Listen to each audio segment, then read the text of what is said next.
আচ্ছা, স্বামী বিবেকানন্দ স্কলারশিপ খুব শীঘ্রই কিন্তু শুরু হতে চলেছে তোমাদের। মানে যারা নতুন অ্যাপ্লিকেশন জমা করতে চলেছো, তোমাদের কিন্তু স্বামী বিবেকানন্দ স্কলারশিপ খুব শীঘ্রই শুরু হতে চলেছে। এবং স্কলারশিপ শুরু হওয়ার পূর্বে তোমাদের বিশেষ কিছু কথা জানা প্রয়োজন রয়েছে, যাতে তোমরা সেই মুহূর্তে তাড়াহুড়ো না করো, সেই মুহূর্তে তোমরা তাড়াহুড়োর চক্করে ভুল না করে ফেলো। তো সেই বিষয়গুলো তোমাদেরকে খেয়াল রাখতে হবে, এবং দ্যাটস ওয়াই আজকের এই ভিডিওটি বানাচ্ছি, যে তোমরা অ্যাপ্লিকেশন শুরু হওয়ার পূর্বে যদি এই সকল ভুলগুলো থেকে থাকে তোমার ডকুমেন্টে, তো সেগুলোকে কারেক্ট তোমাদেরকে করতে হবে। দুটো মেন ভুল তোমাদেরকে বলে রাখবো, দুটো মেন কারেকশন আমি তোমাদেরকে বলে রাখবো, যে অ্যাটলিস্ট এই দুটো ভুল থাকলে তোমরা করে রেখো, পরবর্তীতে অ্যাপ্লাই করার সময় আদারওয়াইজ প্রবলেম হতে পারে যদি এই ভুলগুলো তোমাদের থাকে। অর্থাৎ তোমরা টাকা নাও পেতে পারো যদি তোমাদের এই প্রবলেমসগুলো থেকে থাকে, ঠিক আছে? এবং অন্যান্য বছরের স্টুডেন্টরা এখনো পর্যন্ত মেবি টাকা পায়নি, কেবলমাত্র এই দুটো মেন কারণের জন্য হতে পারে। তো সেক্ষেত্রে তোমাদেরকে আমি সাবধান করে দেব, এবং বাকিটা তোমরা করে নিও, যাতে তোমাদের টাকা পেতে কোনো না অসুবিধা হয়। তো চলো ভিডিওটিকে শুরু করা যাক। আমার নাম বিক্রম, তোমরা সকলে দেখছো বিক্রম পাল ইউটিউব চ্যানেল। তো চলো শুরু করা যাক। ভিডিওর প্রথমে একটি ছোট্ট কথা বলবো, যারা এখনো পর্যন্ত চ্যানেলটিকে সাবস্ক্রাইব করোনি, সাবস্ক্রাইব করে নোটিফিকেশন বেলটাতে অল দাবিয়ে দিতে পারো, কারণ এখানে রেগুলারলি তোমাদের জন্য এই টাইপের কন্টেন্ট আমি নিয়েই আসি, আর সাবস্ক্রিপশন একদম ফ্রি। ওয়েল, আমি তোমাদের সকলকে একটা কথা বলবো, যে এসবিএমসিএম অর্থাৎ Swami Vivekananda merit cum scholarship, যেটা কিনা একটি রাজ্য সরকার পরিচালিত একটি স্কলারশিপ, এবং এই স্কলারশিপ প্রত্যেক বছর টাকা দিয়ে থাকে। হাজার হাজার লক্ষ লক্ষ ছাত্রছাত্রীরা কিন্তু এই স্কলারশিপের আশা নিয়ে থাকে, এবং তারপরে তারা পড়াশোনা কন্টিনিউ করে, ঠিক আছে? তো সেক্ষেত্রে এটা একটা ভাইটাল স্কলারশিপ ছাত্রছাত্রীদের জন্য, অর্থাৎ একটি ইম্প্যাক্টফুল স্কলারশিপ ছাত্রছাত্রীদের লাইফের জন্য, ঠিক আছে? এবারে এই স্কলারশিপ হয়তোবা তোমরা এলিজিবল, ওকে, 60% বা তার ঊর্ধ্বে নাম্বার তোমরা পেয়েছো, তা তুমি দশম শ্রেণী পাস আউট করো না কেন, বা উচ্চ মাধ্যমিক পাস আউট করো না কেন, বা তোমরা পোস্ট গ্রাজুয়েশন করো না কেন, যে কোনো স্টুডেন্টই হও না কেন, যারা কিনা ওয়েস্ট বেঙ্গলে পড়াশোনা করতে চলেছো, তো সেক্ষেত্রে তোমাদের জন্য এই স্কলারশিপ কিন্তু এলিজিবল, ওকে? এসসি এসটি ওবিসি মাইনরিটি এইসব কিছু ম্যাটার করে না এই স্কলারশিপের ক্ষেত্রে। সো এক্ষেত্রে তোমাদের যেটা মেনলি ম্যাটার করে, সেটা হলো গিয়ে তোমার ডকুমেন্টেশন ঠিকঠাক তুমি দিতে পেরেছো কিনা। যদি ডকুমেন্টেশনে ভুল থেকে থাকে, তো সেক্ষেত্রে তোমার অ্যাপ্লিকেশন স্লো হয়ে যাবে।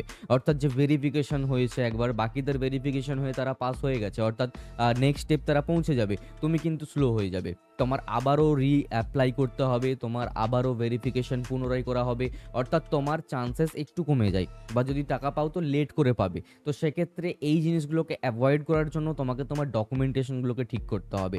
আমি ডকুমেন্টেশনের ভুলের মধ্যে মেন দুটো ভুল তোমাদেরকে বলতে চলেছি, এবং এই দুটো যদি ভুল থাকে তার মধ্যে তোমাদেরকে কারেকশন করে নিতে হবে। নাম্বার ওয়ান, সেটা হলো ডকুমেন্টেশনে তোমার নামের ভুল। অর্থাৎ তোমার ব্যাংক অ্যাকাউন্টের নাম এক রয়েছে, আমি যদি এক্সাম্পল নিই, আমার আমার নাম বিক্রম পাল, ঠিক আছে? সো আমার আধার কার্ডের নাম রয়েছে বিক্রম পাল, আমার ভোটার কার্ডের নাম রয়েছে বিক্রম কুমার পাল, আমার মার্কশিটে নাম রয়েছে বিক্রম কুমার পাল, আবার আমার ধরে নিচ্ছি যে ব্যাংক অ্যাকাউন্টের নাম রয়েছে বিক্রম পাল। তো বিভিন্ন জায়গাতে বিভিন্ন যে নামটা থাকছে, হতে পারে অনেকজনেরই হয়ে থাকে, তো এক্ষেত্রে তোমাদেরকে কিন্তু কারেকশন করাতে হবে। অর্থাৎ প্রত্যেকটা ডকুমেন্টে যেন সেম নাম থাকে, সেটা তোমাকে চেষ্টা করতে হবে।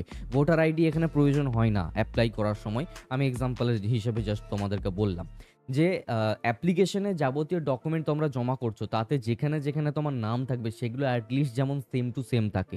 বিক্রম পাল যদি থাকে, তো বিক্রম পালই যেন সব জায়গাতে থাকে। বিক্রম কুমার পাল যদি থাকে, তো বিক্রম কুমার পাল যেন সব জায়গাতে থাকে। এক জায়গাতে এটা, এক জায়গাতে ওটা, এটা করলে হবে না। এটা হলে তোমাদের কিন্তু অ্যাপ্লিকেশনে প্রবলেম হবে, বা তোমাদের অ্যাপ্লিকেশন স্লো হবে। তোমাকে বলা হবে এইগুলোকে কারেকশন করতে, বাকিদের স্যাংশন হয়ে যাবে, তুমি তখন হয়তো কারেকশন করাতে বসেছো, ঠিক আছে? তো তোমার প্রসেস স্লো হয়ে যাবে, পরবর্তীতে তোমার একটা ডাউট থাকবে যে টাকা পাবো কিনা। বাট হ্যাঁ, পেয়ে যাবে, সেটা নিয়ে অসুবিধা নেই, কিন্তু শুধু শুধু দেরি করে লাভ কি, বা শুধু শুধু টেনশন নিয়ে কি লাভ? আগের থেকেই এগুলোকে কারেকশন করে দেওয়াটাই বেটার আমার মনে হয়। সেকেন্ড যেই কারেকশন বা সেকেন্ড যেই ডকুমেন্টেশনে ভুল থাকে, যেটা আমার সব থেকে বেশি মানে ইম্পর্টেন্স আমি দিয়ে থাকি, যে এইটা একেবারেই ভুল থাকা যাবে না, একেবারেই না। কারণ এটা যদি ভুল থাকে তাহলে তুমি তোমার টাকা পাবেই না। এবং এই ভুলটা যাদের যাদের ছিল, তাদের জন্য আগের বছরের যারা স্টুডেন্ট ছিল, তাদের জন্য নোটিশ নিয়ে আসা হয়েছিল, যে এই কারেকশনগুলোকে করে দিতে তারপর আমরা টাকা পাঠাবো, আদারওয়াইজ কিন্তু টাকা পাঠাতে পারছি না। অর্থাৎ এসবিএমসিএমকে নোটিশ পর্যন্ত জারি করতে হয়েছিল। এবং প্রবলেমটা হলো ব্যাংক অ্যাকাউন্টে প্রবলেম। ব্যাংক অ্যাকাউন্টে কীরকম প্রবলেম হতে পারে? দেখো, ব্যাংক অ্যাকাউন্টের মাল্টিপল প্রবলেমস হতে পারে। আমি কয়েকটা প্রবলেম যেমন তোমাদেরকে বলে দিই। নাম্বার ওয়ান, সেটা হলো মাইনর অ্যাকাউন্ট। ধরে নিচ্ছি কেউ 12 পাস আউট করে বিটেক চুজ করেছো, এবং তুমি পাবে 60,000 রুপিস, ওকে, 60,000 টাকা, যেটা একটা মাইনর অ্যাকাউন্টে কখনো ক্রেডিট হবে না। ওকে? আমি যদি এসবিআই এর কথা বলি, বিভিন্ন ব্যাংক রয়েছে তারা তো অ্যালাউ করতে পারে মেবি। কিন্তু বেশিরভাগ ব্যাংক আবার এইরকমও রয়েছে যারা যদি মাইনর অ্যাকাউন্ট থাকে তো সেখানে একটা বড় অ্যামাউন্টের টাকা ক্রেডিট হবে না। টাকা ফেঁসে যাবে মাঝখানে। ঠিক আছে? সো দ্যাটস ওয়াই তখন কি করতে হবে তোমাকে মাইনর থেকে ওটাকে মেজর অ্যাকাউন্টে কনভার্ট করতে হবে। যদি তুমি ১০ম শ্রেণীতে পড়ে থাকো অর্থাৎ একাদশ শ্রেণীতে উত্তীর্ণ হয়েছো তারপর তুমি এসবিএমসিএম এপ্লাই করবে, সেক্ষেত্রে মাইনর অ্যাকাউন্টে অতটা প্রবলেম হবে না। কারণ তুমি ১২,০০০ টাকা পাবে। ওতে কোনো প্রবলেম হবে না। ওই টাকাটা ক্রেডিট হয়ে যেতে পারে। কিন্তু যখন বড় অ্যামাউন্টের টাকা যখন ক্রেডিট হবে, যদি কেউ বিটেক নিয়ে পড়াশোনা করবে, হ্যাঁ? কেউ যদি ডাক্তারি নিয়ে পড়াশোনা করে, তো সেক্ষেত্রে তাদের অ্যামাউন্ট বেশি থাকবে এবং সেক্ষেত্রে মাইনর অ্যাকাউন্ট থাকলে হবে না। ওটাকে মেজর অ্যাকাউন্ট কনভার্ট করতে হবে। মাইনর অ্যাকাউন্ট মানে ১৮ বছরের নিচের যে অ্যাকাউন্টগুলো ছিল সেগুলোকে বলা হয়। ওকে? এবং মেজর অ্যাকাউন্ট মানে ১৮ প্লাস হয়ে গেছে, এবার তোমার বেশি টাকা ঢোকা যেতে পারে ব্যাংক অ্যাকাউন্টে। এটাই হলো গিয়ে মেজর অ্যাকাউন্ট। তো যদি কারো বড় অ্যামাউন্টের স্কলারশিপ অ্যামাউন্ট পেতে চলেছো, তো সেক্ষেত্রে যদি মাইনর অ্যাকাউন্ট থাকে ওটাকে মেজর অ্যাকাউন্ট করে নিও। ঠিক আছে? যাতে টাকাটা ঢুকতে কোনো অসুবিধা না হয়। আরো কি প্রবলেম হতে পারে? অনেক ক্ষেত্রে কি হয়, স্টুডেন্টরা একটি জয়েন্ট অ্যাকাউন্টকে দিয়ে দেয়। জয়েন্ট অ্যাকাউন্ট বলতে তুমি এবং তোমার পেরেন্টের যে জয়েন্ট অ্যাকাউন্ট, এরকম অনেক স্টুডেন্ট আছে যারা কিন্তু সাবমিট করে, যেটা একেবারেই ভুল। তোমাকে তোমার নিজস্ব ইন্ডিভিজুয়াল অ্যাকাউন্টই দিতে হবে। ঠিক আছে? আদারওয়াইজ তোমার টাকা ক্রেডিট হবে না। ওকে? এবার আরো একটি প্রবলেম হতে পারে যে অনেকে কি করে যে লোকাল মানে গ্রামীণ যেই ব্যাংকগুলো থাকে সেগুলোকে দিয়ে দেয়। অনেক ক্ষেত্রেই টাকা ক্রেডিট হয়, বাট আমি সাজেস্ট করব একটু অন্যরকম ব্যাংক দেওয়াটা প্রচেষ্টা করতে পারো। ঠিক আছে? এসবিআই, পাঞ্জাব ন্যাশনাল ব্যাংক বা এই টাইপের যে ব্যাংকগুলোর কথা বলছি, এই সকল ব্যাংকের অ্যাকাউন্ট যদি না থেকে থাকে পারলে খোলো। ঠিক আছে? পারলে খোলো, কারণ অ্যামাউন্টটা বড়। ওকে? এবার লোকাল ব্যাংক দিও না। অনেক ক্ষেত্রেই টাকা ক্রেডিট হয়, আবার অনেক ক্ষেত্রে কিন্তু টাকা ক্রেডিট করতেই পারে না। ওকে? তো এই জিনিসটা কিন্তু খেয়াল রাখতে হবে। এবং ব্যাংক অ্যাকাউন্টে আরো প্রবলেম থাকে, যেমন নামের ভুল হতে পারে, বাবার নামের ভুল হতে পারে। ব্যাংক অ্যাকাউন্ট অনেকদিন না ইউজ করার জন্য সেটা ল্যাপস হয়ে যেতে পারে বা ব্লক হয়ে যেতে পারে।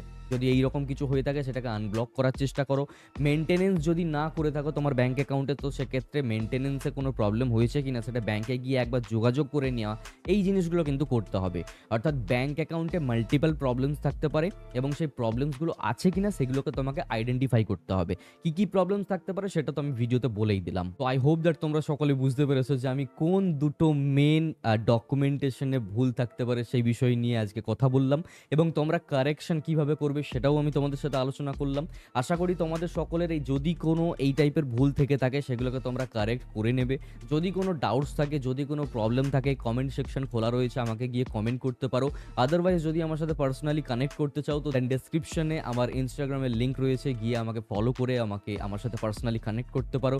ভিডিওটি ভালো লাগলে একটি লাইক করো, শেয়ার করো বন্ধুদের সাথে, তাদেরকেও বুঝতে সাহায্য করো, তাদেরও কনফিউশন ক্লিয়ার করতে সাহায্য করো, বা তারা যাতে প্রবলেমে না পড়ে সেই ব্যবস্থাটুকু করে দিও। ব্যাস এতটুকুই আমি চাইবো।